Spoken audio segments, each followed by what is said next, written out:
Hey, greetings fellow slinging agents in the wild, it's your trusted handler Brian, and guess what? It's that time again.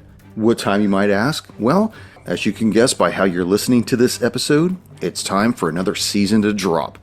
As always, before we begin, I want to give a shout out to all our new subscribers who have joined us during the off season. And there were a few, so I'm just going to bulk welcome everybody. Welcome to the channel, welcome to the show. I also want to give a shout out to Kevin Dolan, who wrote into the show and clarified a few of the mechanics that myself and the other hardslingers of yore had misrepresented. Thanks, Kev. I really appreciate it. You know, I think I've said in the past, and it still holds true today, that we tend to play this game a little pulpy. And at times we do take liberties with the system in the spirit of having fun. And you know what? This season is really no different. We had a blast doing it. So if you like what we're putting out, please tell a friend. Subscribe to us over on YouTube at Roll20, and you can find us on all major and minor podcast apps. So please leave us that 5-star rating and review. All right. Enough is enough. I know you're waiting for me to say it, so just say it with me. Let's warm up our dice and top off our glass as Roll20 presents episode 1 of our homebrewed scenario, Acquired Taste. Welcome back, everybody.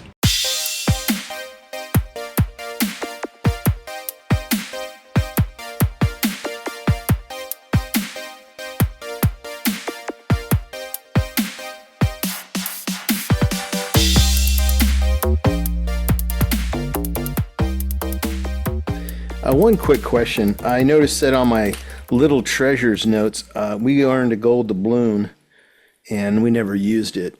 Carries over. Transfer? They carry over. Oh, outstanding. And let me see, because there were... We used one. Yeah, there was one. We used one? I thought we did at the end. But I'm fine. I'm fine if we start with one each. That's fine. It doesn't matter. Wait a minute. If we did use one, I want to check my notes. Well, there is an archive. Yeah, I thought you had you pulled that like you used to on the old days. Yep. I know that I thought we were getting pretty cocky at the end because it's like, oh, it doesn't matter. We still got like 3 fucking coins or 2 coins. Yeah. And I thought we ended up using one because the broad hit you or hit me, and then it didn't destroy. That's us. right. Only, You like, reused smoked us. That one is correct. because You that did would have use one, yeah. Okay. So we got you're- one each. One each. Yeah. Yeah. And just like draw a circle we at, have one at the top of your thing, and just to denote it when it goes away, just cross out the circle. So Got There's only one each. it. for now. For now. Yeah. All right, so what's this one called, brother? This one is called. Well, let me lead us in, and I'll Let's lead us in, brother. lead us in. Yeah. It's been a while, man. Let me flex my my vocal cords here. Greetings, fellow slingers. Welcome back to Roll20. It is I, your trusted handler, Brian, and with me, my hard slingers of yore. Hail. Yeah. Homebrew, Delta Green scenario, Acquired Taste. It's been a long time. I mean, now that we don't record every week, and I don't put something out every week where we start actually building up these shorter seasons like this. It's kind of nice to be back on the recording side of the screen again, you know? I know we do play D&D Sunday nights, but it's just it's got a different feel to it. This is for the brothers. Yeah. Well, Sunday nights are fun and adventurous. And this is some dark, deep, dangerous, demented shit. Well, let me keep the darkness rolling deep. Oh my. Current time, 6:19 p.m. Current location, Boston Airport, car rental return kiosk. Currently, you agents are returning your blue Charger that you used on the streets of Marblehead, Massachusetts, when the attendant hands you a slip of paper. On it says, Concourse, 12 minutes. It takes you 9 minutes to weave your way past all the miserable individuals that are planning to spend the next several hours confined to a tube with wings when you find yourselves entering the concourse. As you both scan the location, you notice a woman standing in the center, looking towards the connecting tunnel you're both emerging from. Unlike the other individuals, Her head doesn't move from side to side, and her eyes never break a line of sight from both of you.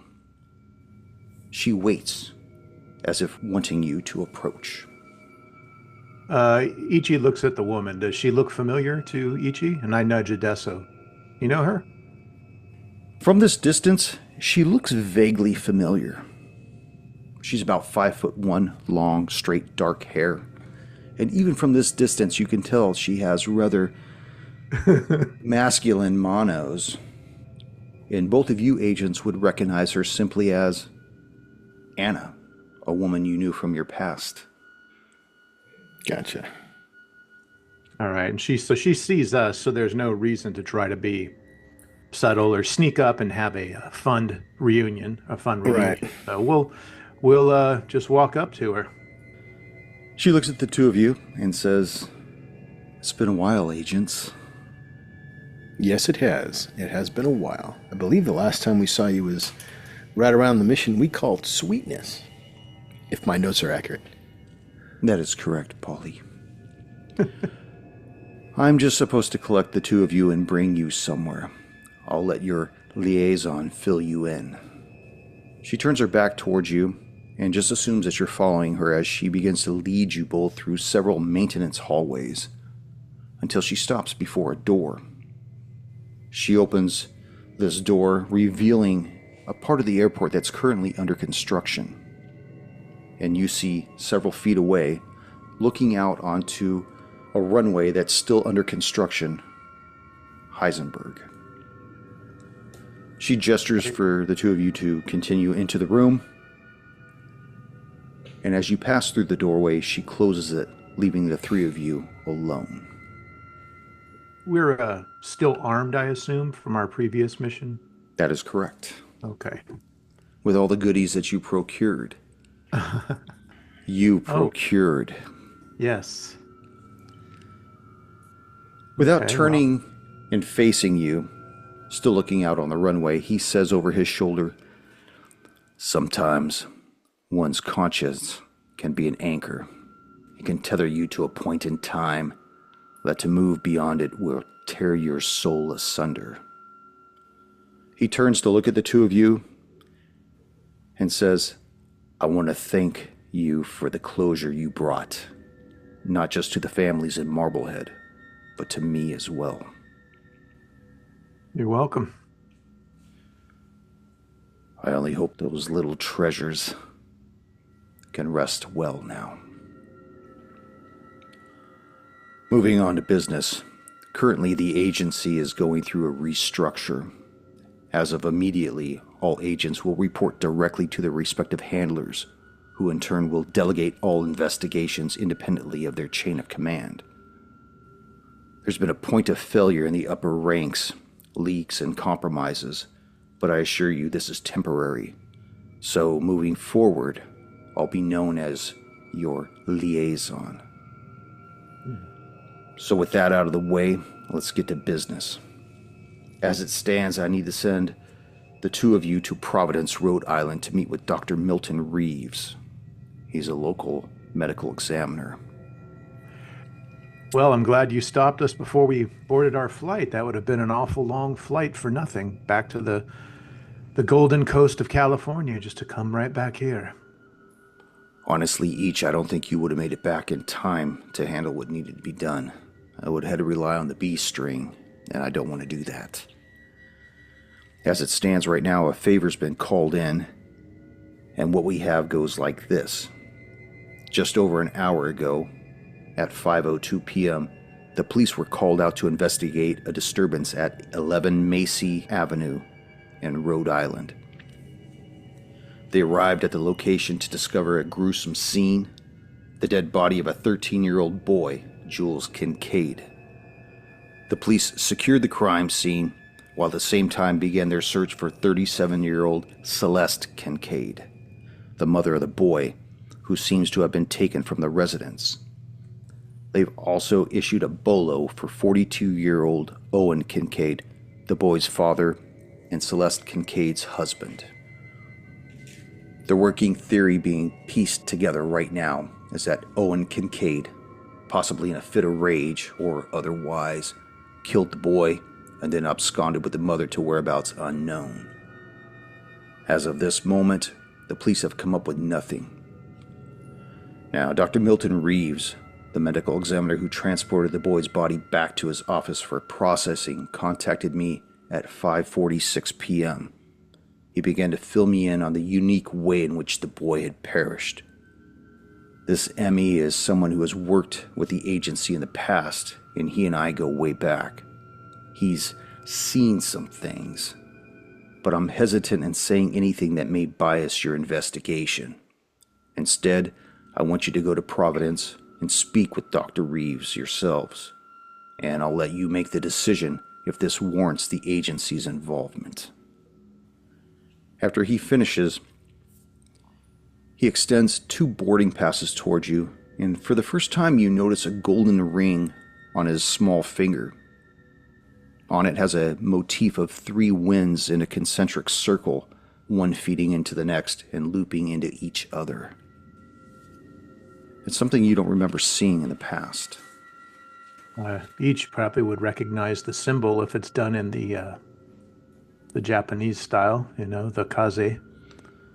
It is. It's very similar to that each. Did you get married while we were away? I noticed the ring. No, I don't, and last time I checked, most men don't wear their wedding bands on their right pinky finger. No, I did not. And that's something we could touch base on during another season. Look, I hate to be a stickler for time, gentlemen, but your plane is already boarding. Okay, well, thankfully we've already have a packed bag and accoutrements that we will need, hopefully, for this. Or hopefully we won't need them for this next mission. Well, unfortunately, I have to say that wherever you two land and however this goes about, I don't have any tabs on any weapons caches in Providence. So, like I said, if it doesn't warrant our involvement, then that's the end of it. But I trust Dr. Reeves, and I don't think he would have called me if it wasn't something to scrutinize. All right, well, Adesso, you hear that? If we're in need of a cache, we may have to just leave it up to Providence. Gotcha. In Providence. Damn. The plane lands and you depart, making your way to yet another rental car kiosk and procure a red Chevy Camaro. By the time your wheels hit the road, it's 9:13 p.m.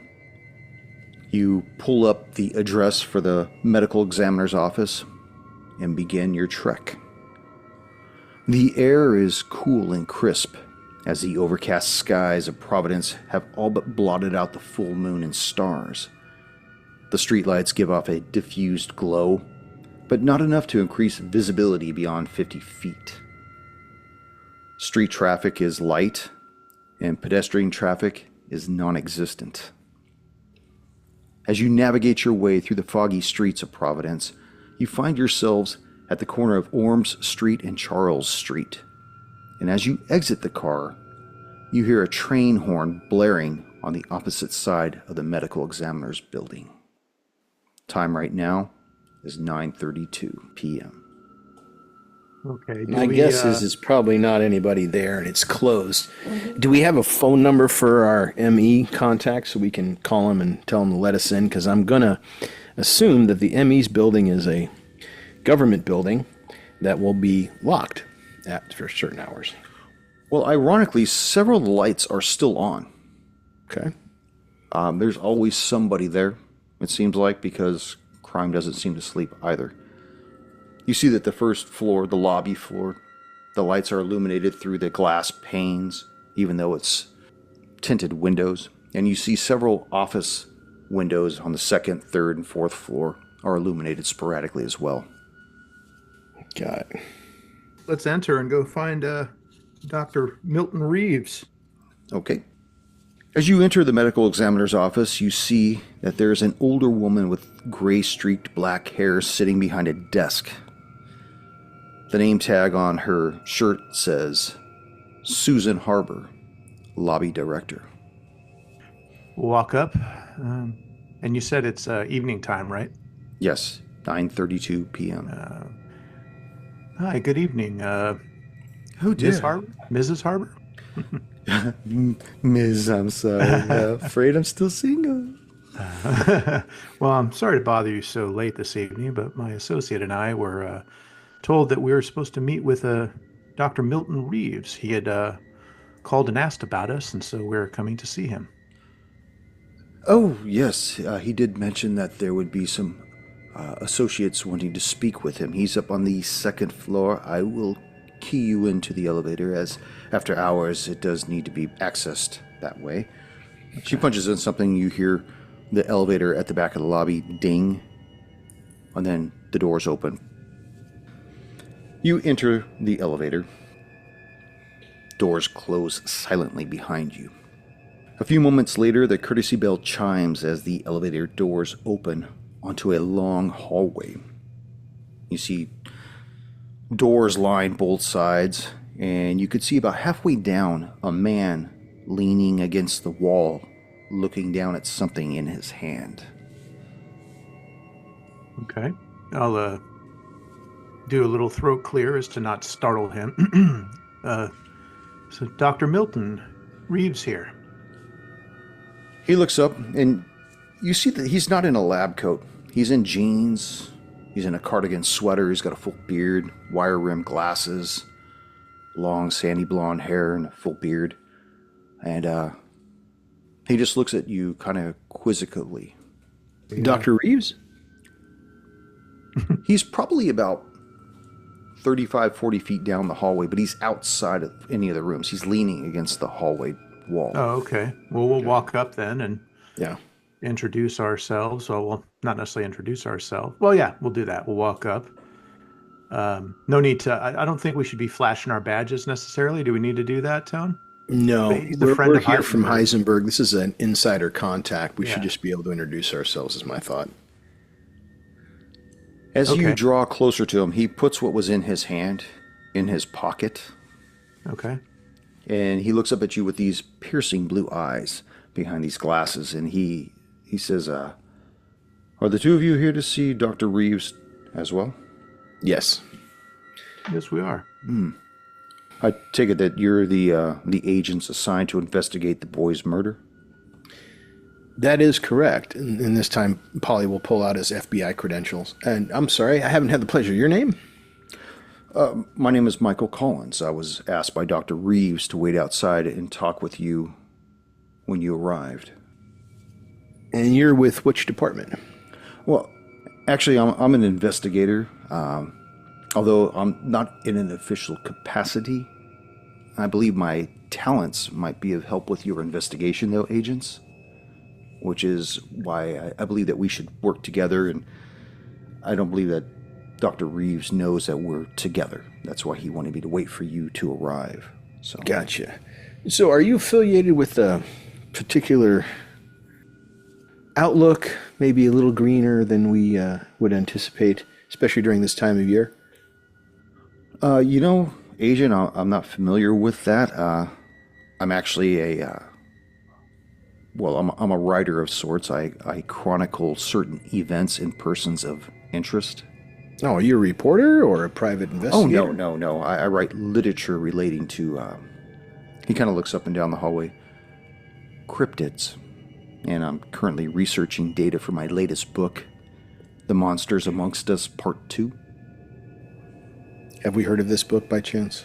You can make a history Out of check if you want. Yeah, let's do a history check because, given our particular skill set, it's entirely possible that we may know what he has written. And who knows? 77. Fail. Critical fail. Critical fail. I have a don't even have 97. skill. I don't even have a skill in it. Neither one of you have heard of this book or his previous book or books. And he can see that on your faces, especially you each drawing that critical fail. And he almost takes pride in that, like maybe I know something you don't kind of feeling. So And, you said Dr. Reeves told you to wait out here? That's correct, yes. Where is he right now? He's currently in his lab right behind us. Right Oh, behind okay, me. great. Yeah. Yeah, I'm just gonna go make sure Dr. Reeves know we're here, Adesso. Do you mind sitting out here with our new friend, Mr. Michael Collins, a Not famed at all. author? Happy to do that. Great, I'll be right back. And he watches you go in, and the door closes behind you, and he looks at you, Adesso, and he says, "You know, I would think it would be very advantageous if I were to join you while you conduct your interview with Dr. Reeves. You know, perhaps I might bring a few questions to the conversation that you might overlook." Each, as you walk in to the lab, you see this sterile environment that is the medical examiner's autopsy lab. You see a man sitting on a polished metal chair at one of the empty metal tables used to conduct autopsies. And he turns when you enter and he stands up to greet you. He's a tall, lean man with black hair and black eyes, looks to be in his mid-30s. And he greets you by extending a bony hand with a ring on his pinky finger. And he says, "Hello, I'm Dr. Milton Reeves. I was informed by our mutual friend to expect you, but I kind of thought there was going to be more than one of you." There actually is. In fact, there's more than two of us. There was someone else out there.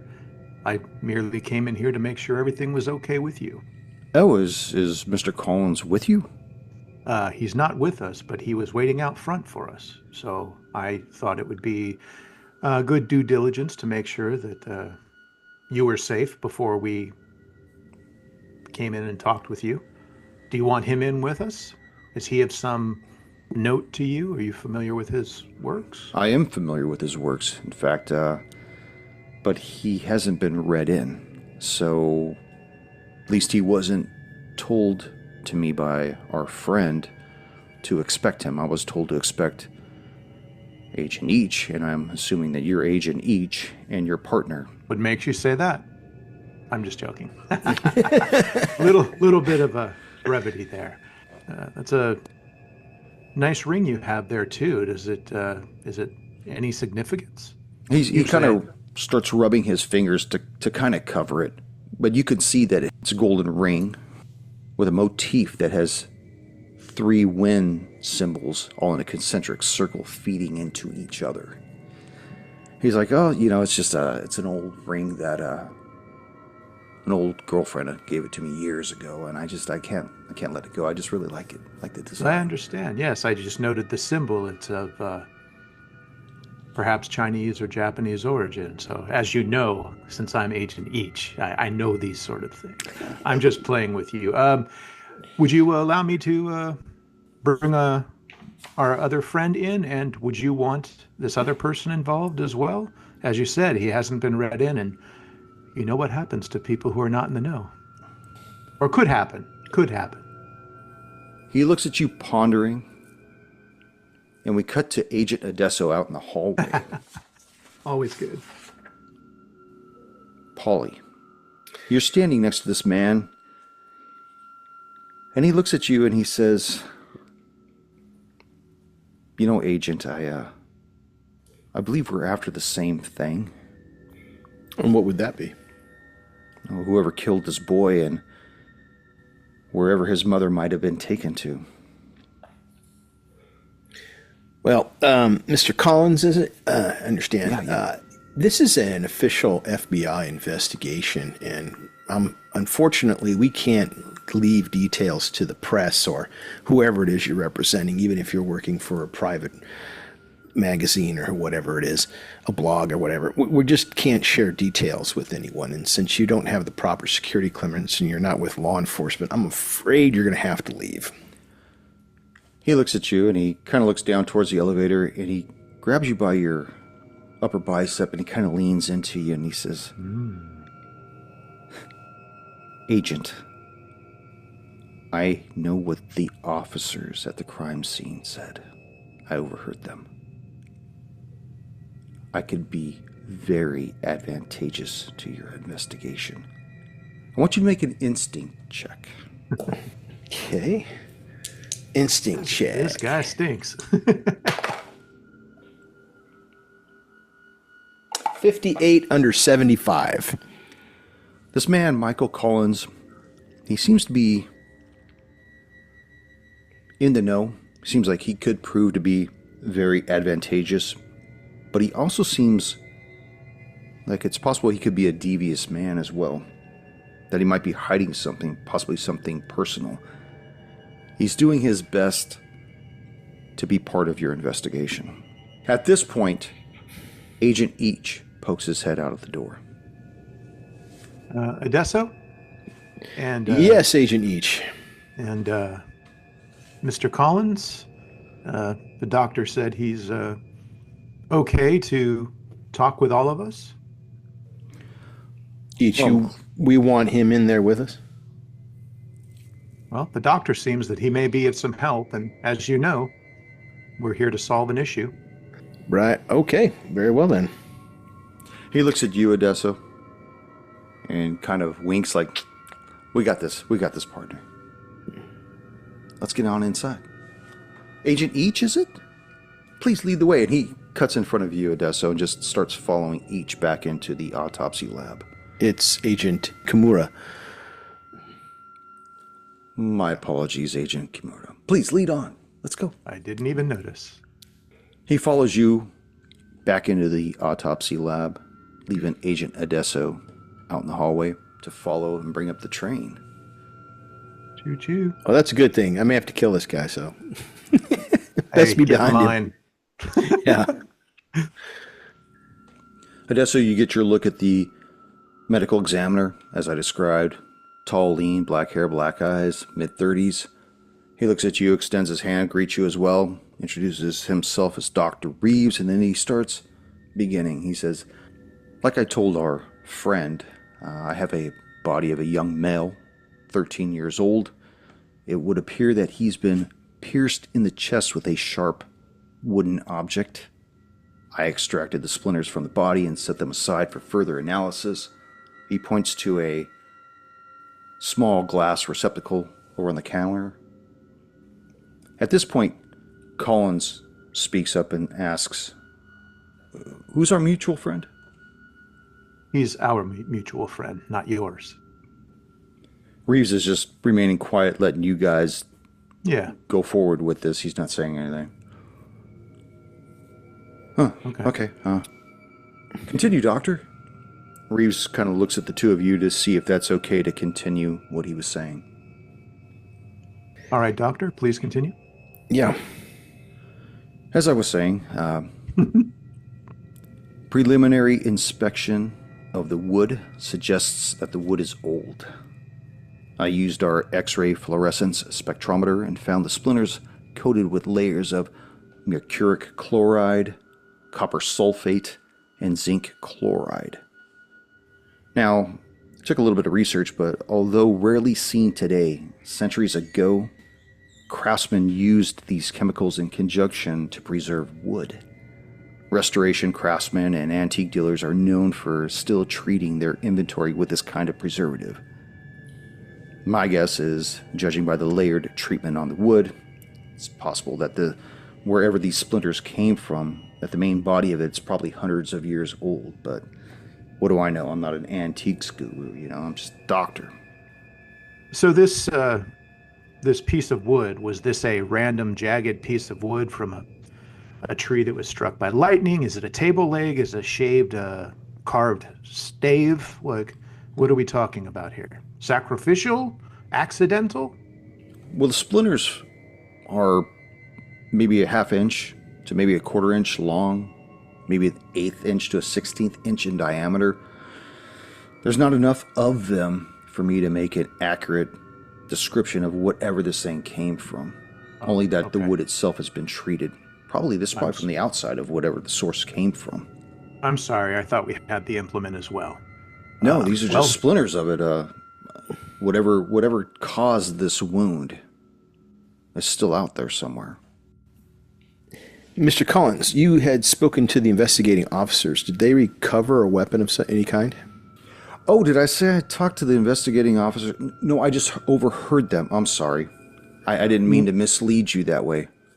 I just overheard what they were saying What about did the they body. say? You know what he's trying to say to you. Just that the boy was severely wounded, that there was blood all over the crime scene. They were still looking for the mother and father. But, you know, I have to... Excuse me, let me go through my notes. And he pulls whatever he had in his hand in the hallway, he pulls that back out of his pocket. And you could tell it's a little leather-bound book. And he opens it up and he turns away from me. He starts going through some of the pages and he's looking. Give me just a minute, guys.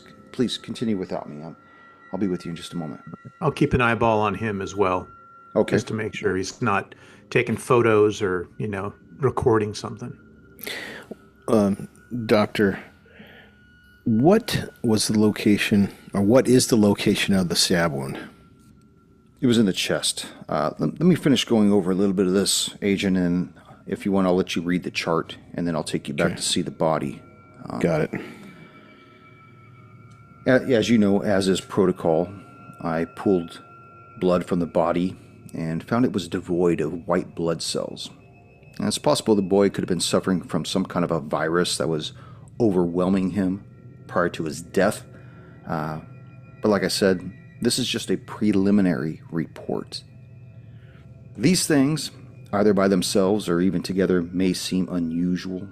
However, what prompted my call to Heisenberg, at this, Collins looks over his shoulder and Reeves pauses and says, our mutual friend, was I found 2 needle-like punctures at the base of the neck.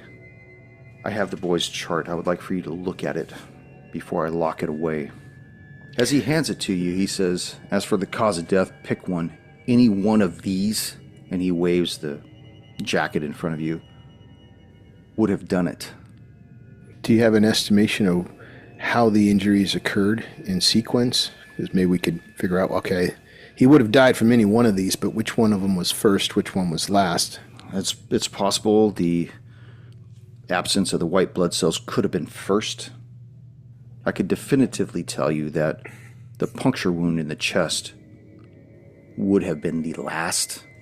But as far as the other ones and in what order, I really couldn't tell you.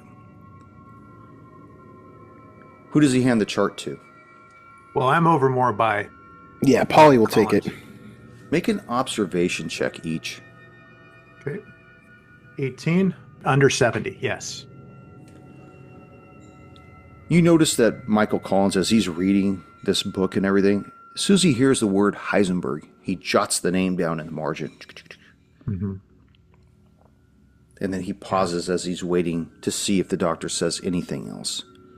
Then he turns and he looks at you each, and then looks at Adesso and Reeves. And he says, I remember what the officer said. He said the young man was pierced in the chest by something. Some kind of a jagged implement. But they hadn't found the weapon. Sorry, gentlemen. Sorry, agents. It took me so long to find it. I had to go through a couple pages here.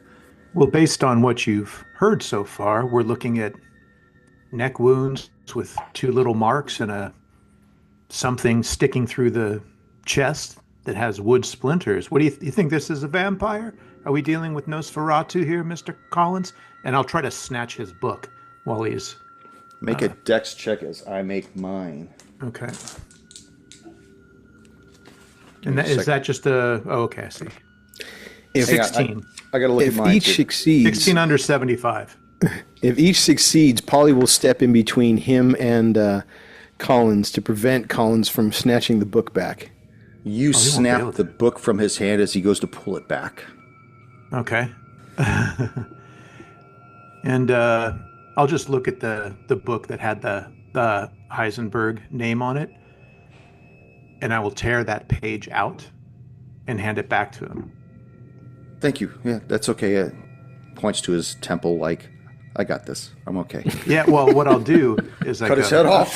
Well, what I'll do is and I'll get kind of serious with him for a moment and say, so you're hearing things now that you may not want to repeat.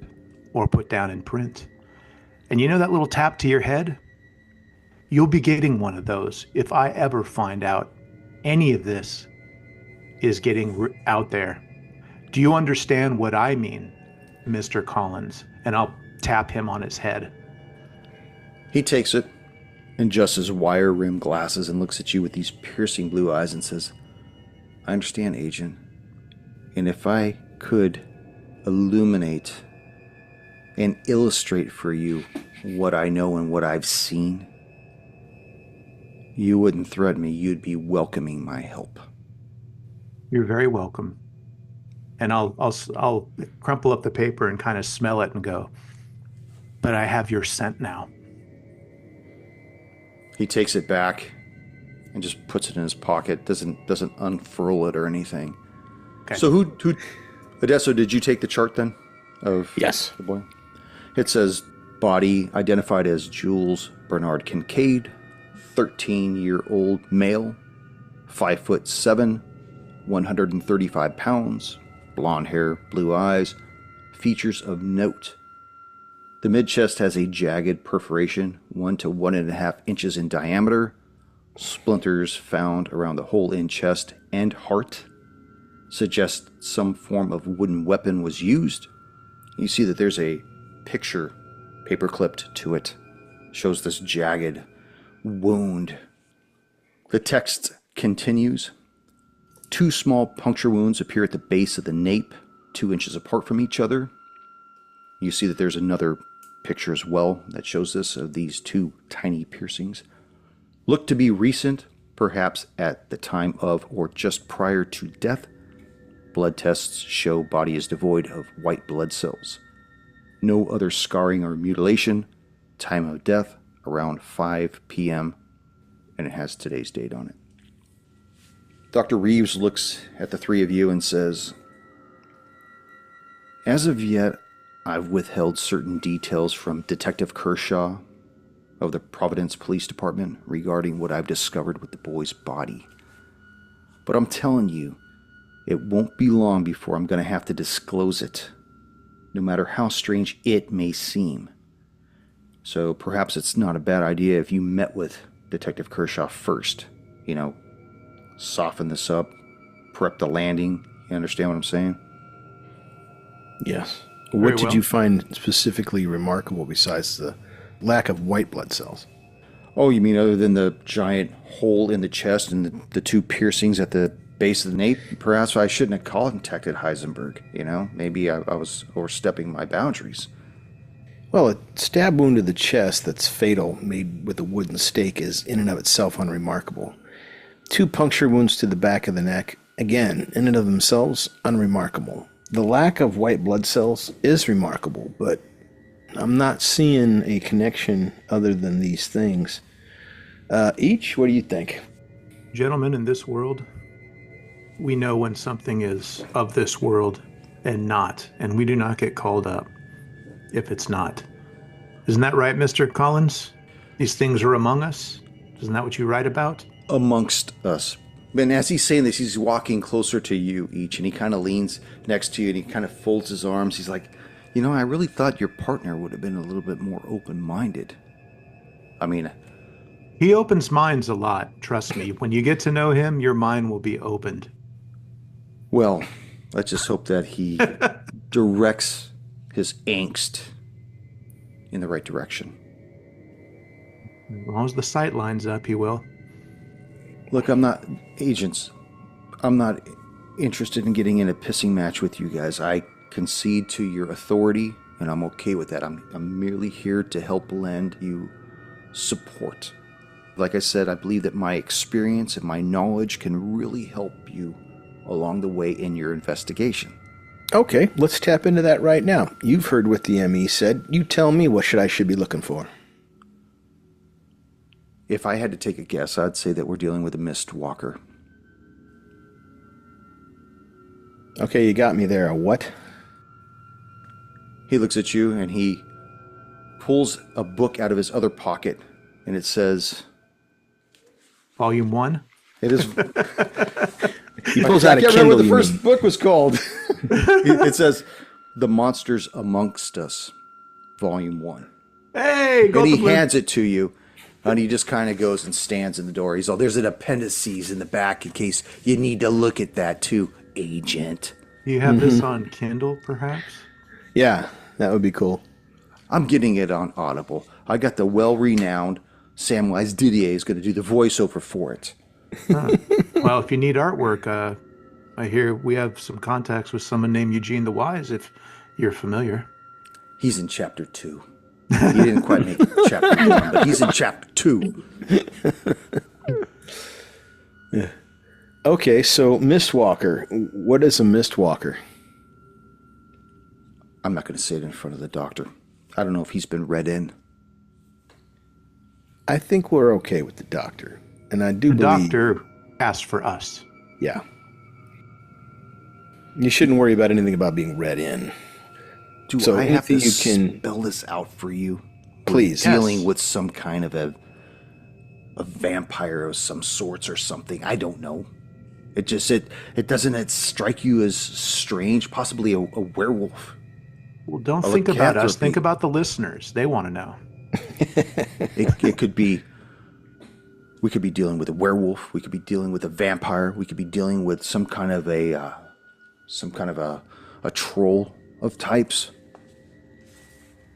Wow, I don't really want to read your book. If you're saying that a troll could do this to a kid, you are definitely have not read the Monster Manual, let alone Volume 1 of the Book of Things That Aren't Here.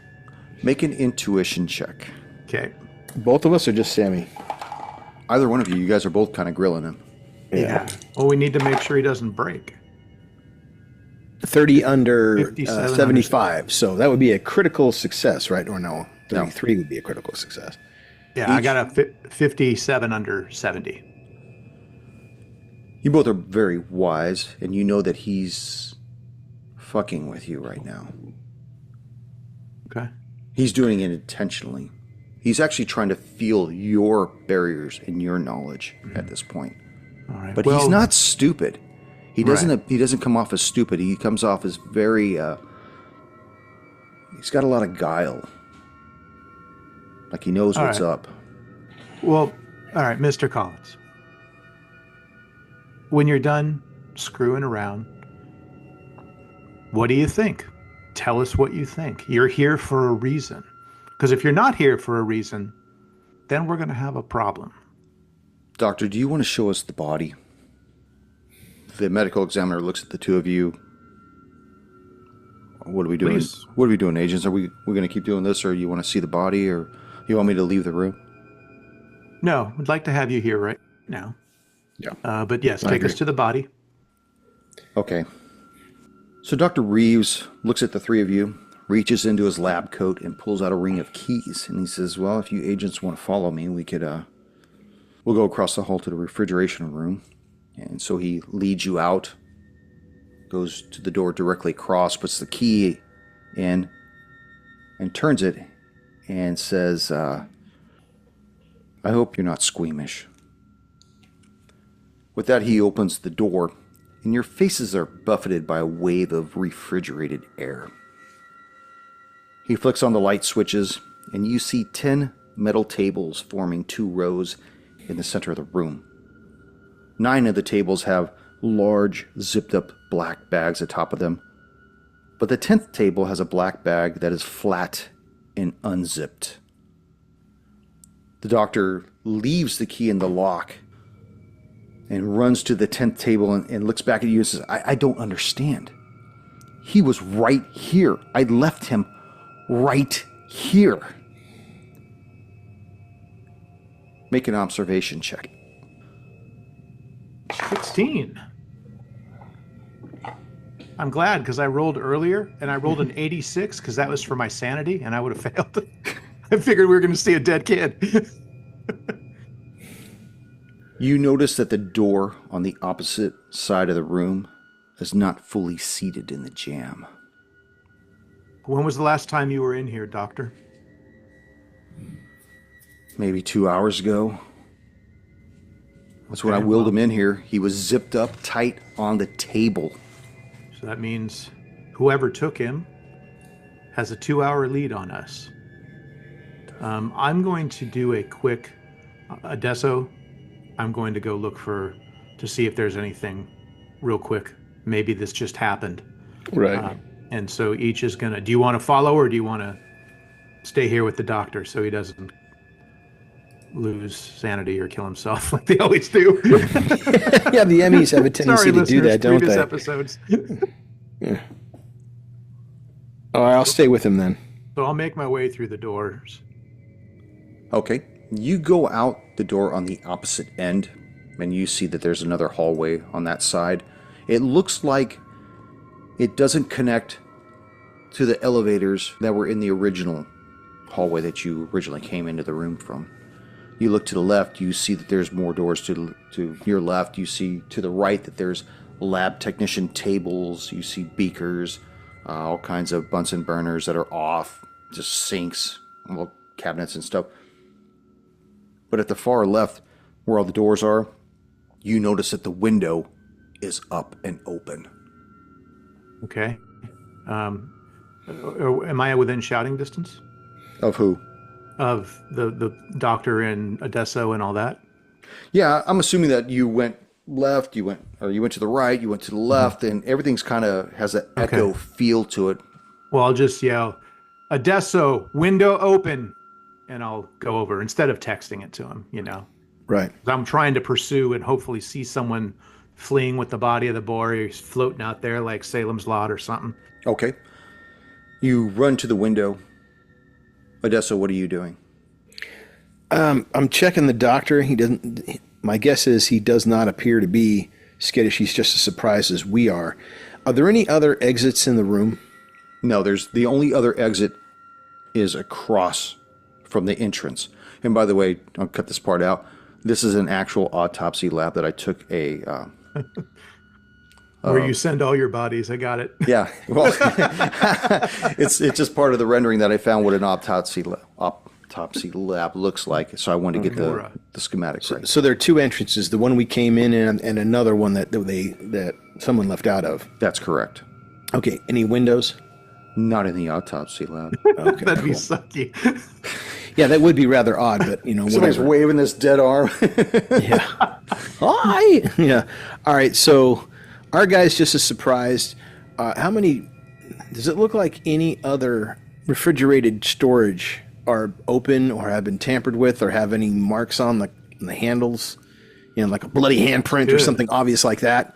No, We'll but check the and the other whole bodies, room too. is ice cold. So these bodies that are in the bags are probably prepped to go into those storage lockers. Right. As you're Check going the through other all ones, this, yeah. Collins Sorry, runs out of the room, going out the exit where each head went, and actually runs down towards the window towards each. Got it.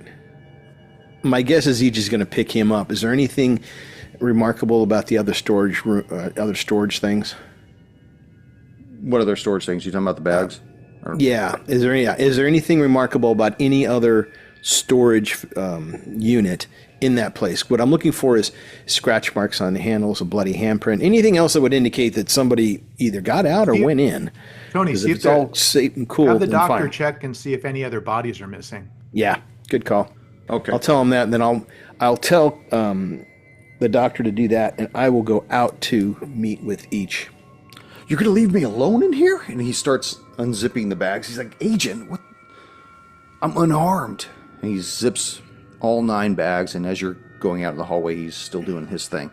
As Okay. you make your way out into the hallway, you join Collins and Each at the window. Each, you're looking down from the second floor. There's no fire exit. You just see straight down to blacktop. And as you're looking down on the blacktop, you see what appears to be a white sheet just fluttering on the blacktop. And I'll see you guys next episode. Ooh, free sheets.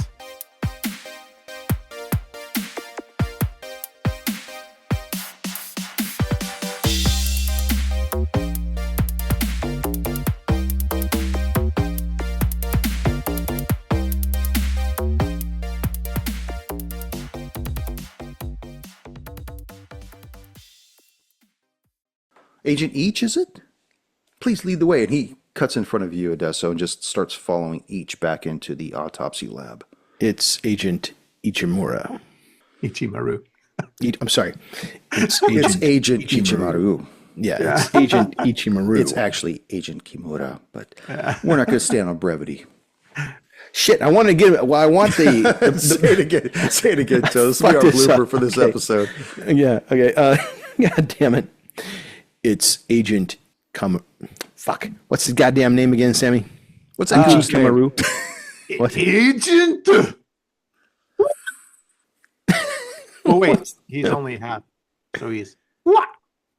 Ichikamaru? Ichimaru Ichimaru. Kimura. Mr. Collins, that's Agent Ichimaru. Kamaru? Fuck. Kimura. Kimura. Kimura. Say that again. Agent, okay. Yeah, Agent Collins, or fuck. I like that. Call me Agent again, please. Yeah. Mr. Collins, that's Agent Kimura. Thank you. Could you say that again, Agent? I'm just fucking with you, Toe. Okay. There's your blooper. Thank you for joining us once again on Roll the Hard 20 podcast. Remember, you can find us and subscribe to the show on Apple Podcasts, Google Podcasts, Spotify, Pandora Radio, iHeart Radio, Amazon Podcasts, and Audible. And if you like what you're listening to, be sure to leave us that 5-star rating and review. Don't forget about our YouTube channel at Roll the Hard 20. So if you're into watching and you want to help support the show, then head on over and hit that subscribe button. It really does help the show out. We can also be found in the wild on Facebook, Instagram, and Twitter, so don't forget to look for us there and check us out. You can also contact the show directly at rollthehard20podcast@gmail.com or head on over to the website at rollthehard20podcast.com, where you can download the current show directly, pick and choose past shows from our archives, or view our galleries. We've got a lot of stuff posted over there, so check us out. And finally, join us on our Patreon at patreon.com/rollthehard20podcast, where you can become a hard slinger and pick up swag. So until next time, keep your dice warm and your glass topped off as you roll those hard 20s.